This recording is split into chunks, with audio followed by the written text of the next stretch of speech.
बहुत समय पहले की बात है।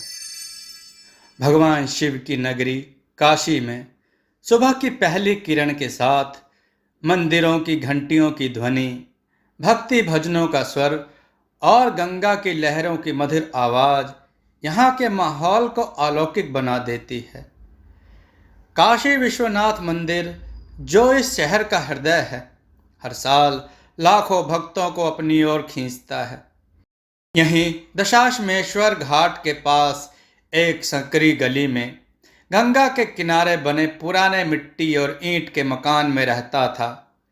राकेश की उम्र 40 के आसपास थी। उसका चेहरा मेहनत और संघर्ष की कहानी कहता था।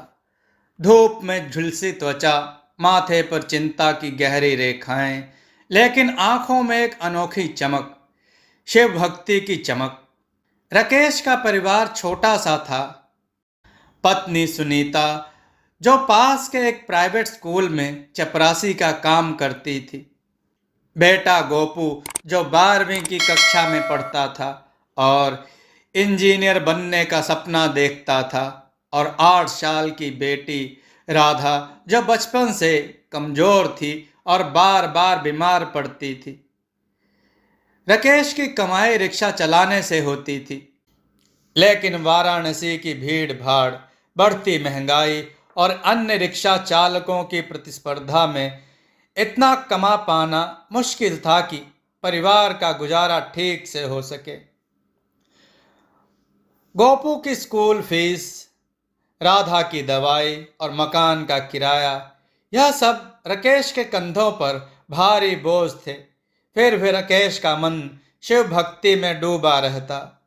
हर सोमवार सुबह की पहली किरण के साथ वह काशी विश्वनाथ मंदिर जाता। मंदिर का माहौल उसे एक अलग ही दुनिया में ले जाता था। अगरबत्ती की सुगंध, घंटियों की मधुर ध्वनि और पुजारियों के मंत्रोच्चार उसके दिल को शांत कर देते। वह शिवलिंग के सामने बैठकर घंटों ओम नमः शिवाय का जाप करता और अपने सारे दुख दर्द भोलेनाथ को सुनाता। वह कहता, हे भोलेनाथ, तुम मेरे मालिक हो। मेरी हर सांस तुम्हारी भक्ति में है। मेरे परिवार को सुख शांति दो। राकेश की भक्ति सिर्फ मंदिर तक सीमित नहीं थी। घर में भी उसने एक छोटा सा पूजा स्थान बना रखा था, जहां एक मिट्टी का शिवलिंग और गंगा जल का लोटा रखा था। हर सुबह गंगा स्नान के बाद वह उसकी पूजा करता। सुनीता भी उसका साथ देती। दोनों मिलकर भोलेनाथ के भजन गाते और राधा अपनी मीठी सी आवाज में उनके साथ हर हर महादेव कहती। गोपू, जो थोड़ा आधुनिक सोच वाला था, कभी कभी कहता, पापा, आप इतना समय मंदिर में क्यों बिताते हो?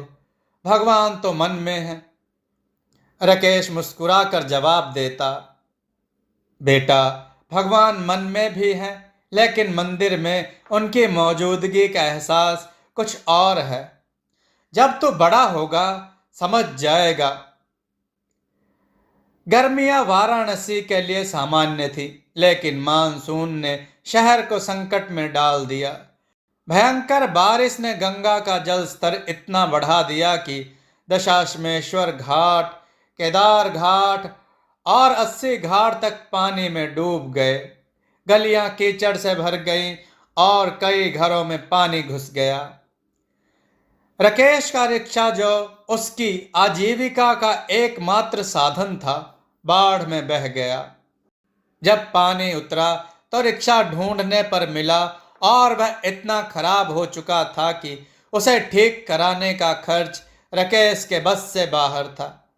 उसकी कमाई बंद हो गई और घर का खर्च चलाना मुश्किल हो गया। राकेश का मकान, जो गंगा के किनारे एक छोटी सी गली में था, बाढ़ से बुरी तरह प्रभावित हुआ। मकान की दीवारें गीली हो गईं और छत से पानी टपकने लगा। सुनीता ने पुराने बर्तनों को छत के किनारे रखकर पानी इकट्ठा करना शुरू किया, लेकिन यह कोई स्थायी समाधान नहीं था। राकेश और सुनीता रात रात भर जाग कर मकान को बचाने की कोशिश करते। राधा की तबीयत भी बारिश के मौसम में और बिगड़ गई।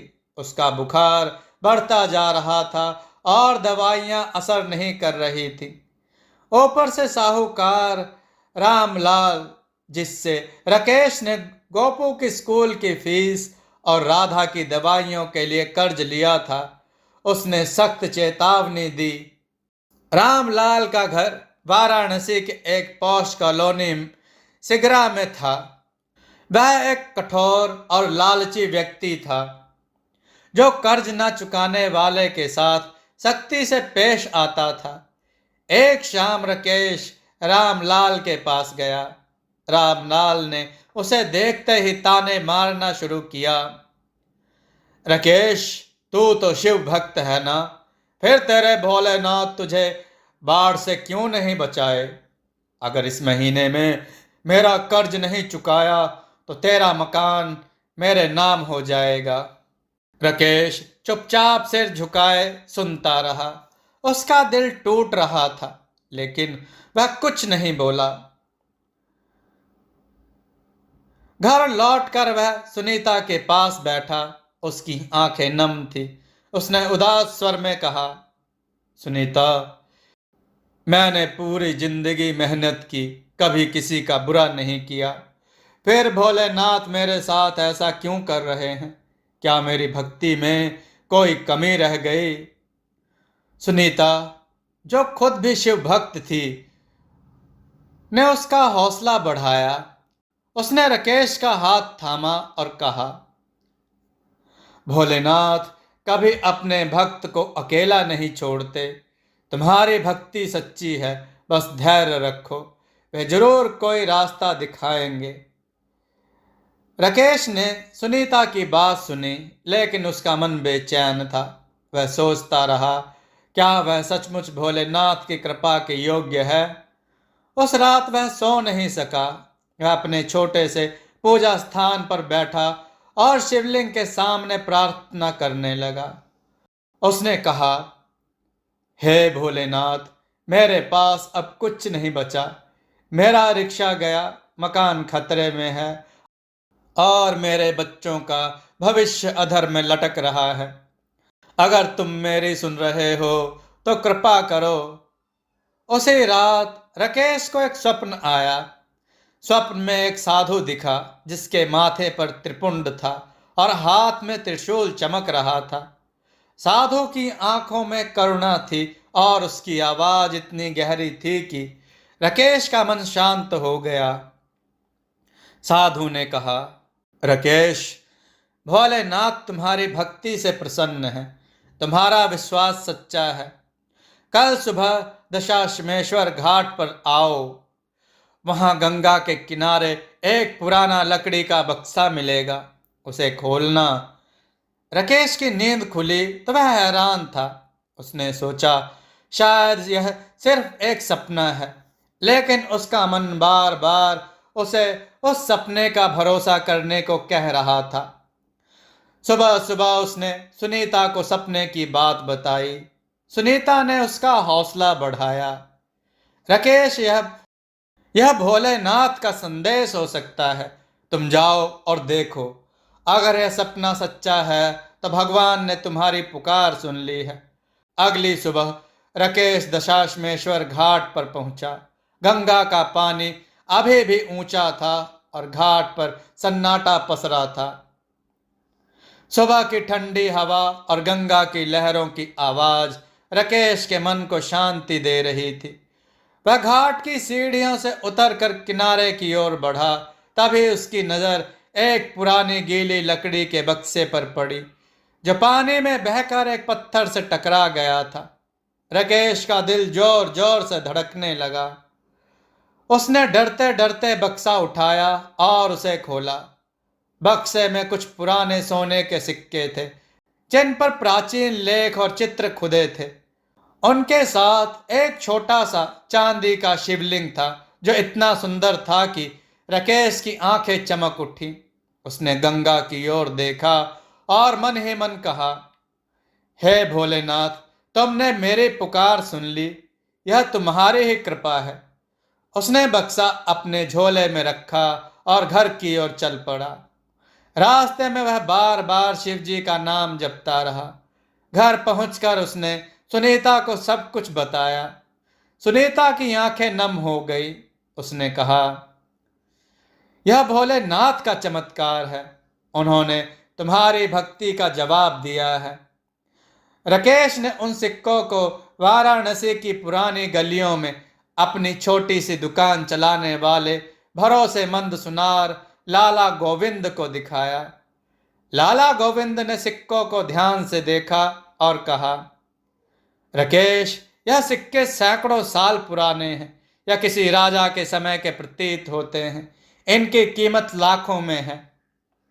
राकेश की आंखें आश्चर्य से खुली की खुली रह गईं। उसने सिक्के बेचने की बात की और उस पैसे से सबसे पहले साहूकार रामलाल का कर्ज चुकाया। रामलाल हैरान था। उसने पूछा, राकेश, इतना पैसा तुम्हारे पास कहाँ से मिला? कोई गलत काम तो नहीं किया? राकेश मुस्कुराकर बोला, रामलाल जी, यह भोलेनाथ की कृपा है। मैंने बस उनका नाम लिया और उन्होंने रास्ता दिखा दिया। राकेश ने बचे हुए पैसों से एक नया रिक्शा खरीदा, गोपू की स्कूल फीस भरी और राधा की दवाइयों के लिए कुछ पैसे अलग रखे। उसने अपने मकान की मरम्मत करवाई ताकि बारिश में फिर से नुकसान ना हो। उसने उस चांदी के शिवलिंग को अपने घर के एक छोटे से पूजा स्थान पर स्थापित किया। हर सुबह और शाम वह और सुनीता उसकी पूजा करते। राकेश ने काशी विश्वनाथ मंदिर में जाकर एक विशेष पूजा करवाई और कुछ पैसे मंदिर के पुजारी पंडित विद्याधर को दान दिए ताकि गरीबों के लिए भंडारा हो सके। पंडित विद्याधर राकेश की भक्ति से प्रभावित होकर बोले, राकेश, तुम्हारी भक्ति सच्ची है। भोलेनाथ ने तुम्हें चुना है। यह चमत्कार नहीं, तुम्हारे विश्वास का फल है।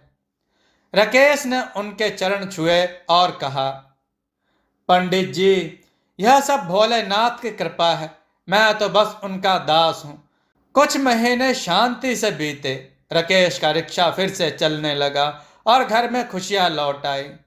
गोपू पढ़ाई में अच्छा प्रदर्शन कर रहा था और 12वीं की बोर्ड की परीक्षा की तैयारी कर रहा था।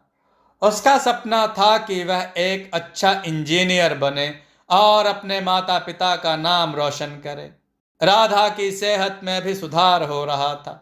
हालांकि वह अभी पूरी तरह ठीक नहीं थी, लेकिन भोलेनाथ की माया भी अनोखी होती है मित्रों।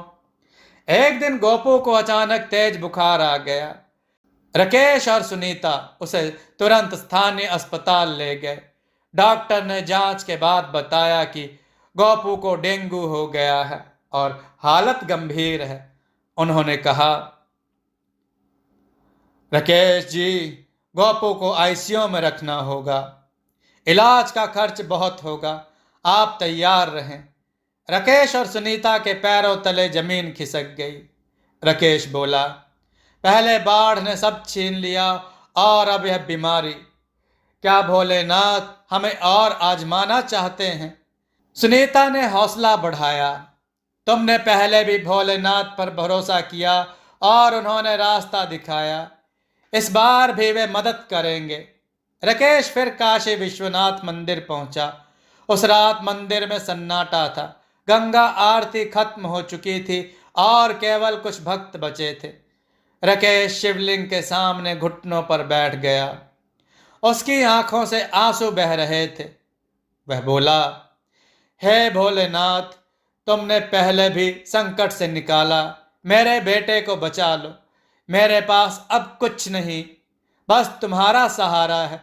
अब मेरी भक्ति में कोई कमी है तो मुझे माफ कर दो। उसी रात अस्पताल में एक अनजान डॉक्टर आया।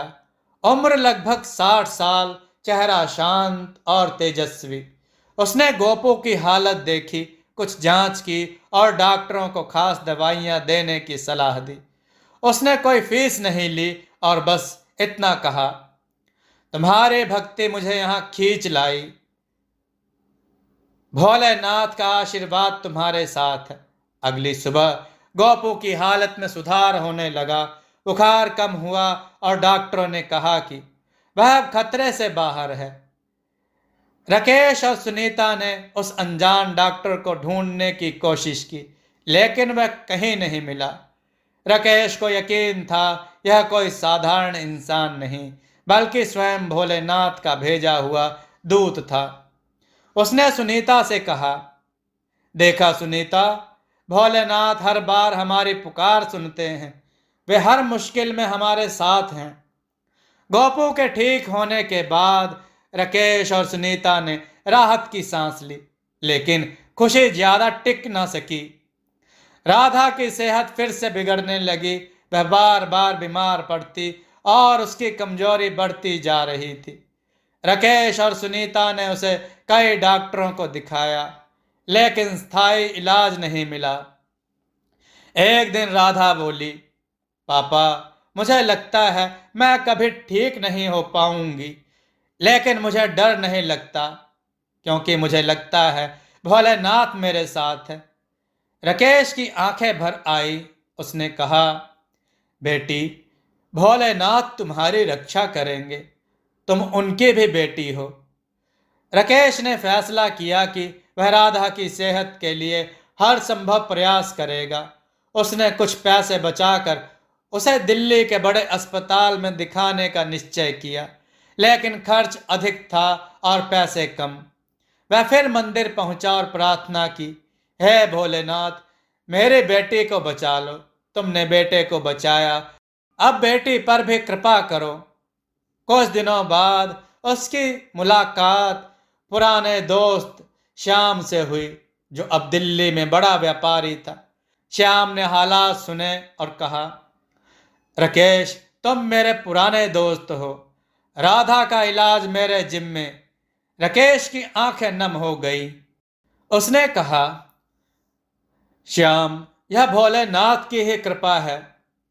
तुम उनके भेजे दूत हो। दिल्ली के अस्पताल में इलाज शुरू हुआ। डॉक्टरों ने बताया कि राधा को एक दुर्लभ बीमारी है, लेकिन सही इलाज से ठीक हो सकती है। कुछ महीने बाद राधा पूरी तरह स्वस्थ हो गई। उसकी मुस्कान राकेश और सुनीता के लिए सबसे बड़ा खजाना थी। राकेश की कहानी अब वाराणसी में फैल चुकी थी। लोग उसे शिव भक्त राकेश कहने लगे। उसने आश्रम बनवाया, गरीबों की मदद की और हर शिवरात्रि पर भंडारा करवाने लगा। गोपू इंजीनियरिंग कॉलेज में दाखिला पा गया। राधा पढ़ाई के साथ नृत्य संगीत में भी आगे बढ़ने लगी। राकेश लोगों से कहता, भोलेनाथ हर पल हमारे साथ हैं। वे बड़े चमत्कार नहीं करते, बल्कि हमारी श्रद्धा का उत्तर देते हैं। जब मन सच्चा हो तो भगवान हर मुसीबत में रास्ता दिखाते हैं। राकेश की जिंदगी इस सत्य का प्रमाण थी कि जब हम भगवान पर भरोसा रखते हैं तो वे कभी हमें अकेला नहीं छोड़ते। उसके बाद राकेश ने अपने जीवन को पूरी तरह शिव भक्ति को समर्पित कर दिया। वह हर सुबह गंगा स्नान करता, काशी विश्वनाथ मंदिर में पूजा करता और अपने रिक्शे से लोगों को उनके गंतव्य तक पहुंचाता। लेकिन अब उसके चेहरे पर एक अलग ही शांति थी। वह जानता था कि भोलेनाथ हर कदम पर उसके साथ है। दोस्तों, आपको यह कथा कैसी लगी? अपने विचार और सुझाव कमेंट में जरूर दें। हमारी कथाओं को लाइक करें, हमारे चैनल को सब्सक्राइब करना न भूलें। हमारी कथाओं को शेयर जरूर करें, जिससे लोगों को अच्छा ज्ञान प्राप्त हो। जय श्री राम भक्तों।